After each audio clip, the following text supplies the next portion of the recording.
Bonjour mes amis amoureux du Maroc. En investissant dans un bien immobilier en copropriété, soyez très vigilants aux délais de construction prévus, aux garanties proposées et en particulier aux conditions d'obtention du permis d'habiter.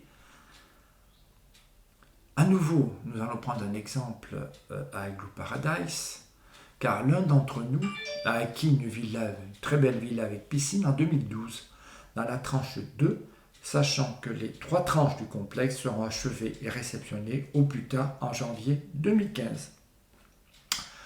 En réalité, la construction de la villa a été immédiate en 2013 pour que le promoteur reçoive très rapidement la totalité du paiement. C'est important pour le promoteur, tout de suite. Ce qui est un peu normal aussi, sur son compte personnel, pas celui de la société venderesse. Et là, on signe un contrat préalable, cet acquéreur signe un contrat préalable VFA et bénéficie d'une clause particulière de jouissance de la villa sans attendre la signature de l'acte authentique. Évidemment, l'acquéreur, très satisfait, il paye la totalité et il peut jouir tout de suite de sa villa, ce qui est quand même important, surtout dans ce bel endroit. Donc, l'acquéreur au départ est très satisfait et au fil des années, il s'est rendu compte qu'il ne possédait pas de permis d'habiter, dans la mesure où les villas prévues dans la tranche 2 qui le concernent n'étaient pas construites par manque de financement de la part du promoteur. Donc vous voyez déjà le délai de 2015 est compromis, où il fallait tout terminer le complexe, etc.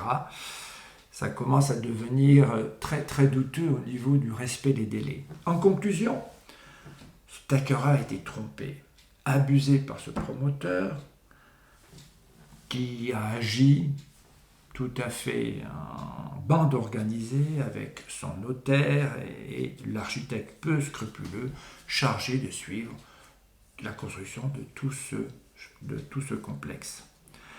Tant que les 6 villas de la tranche 2 ne seront pas construites, il n'y aura pas de réception provisoire ni définitive de la tranche, ni de permis d'habiter.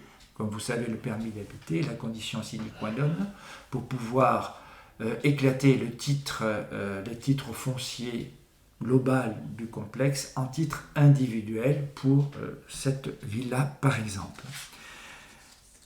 Pour résoudre ce problème, des solutions existent toujours aujourd'hui, consistant à faire des démarches auprès de l'administration pour affecter cette villa en question dans une autre tranche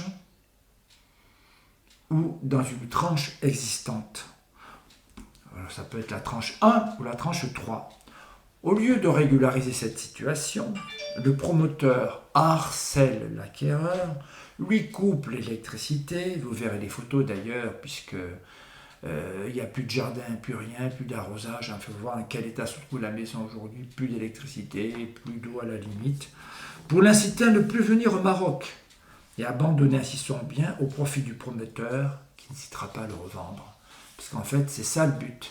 Dans la mesure où l'acte définitif, l'acte authentique n'a pas été signé, et si le vendeur ne se présente plus dans son bien au Maroc, le promoteur, le vendeur, peut le récupérer. Et rien ne s'y oppose.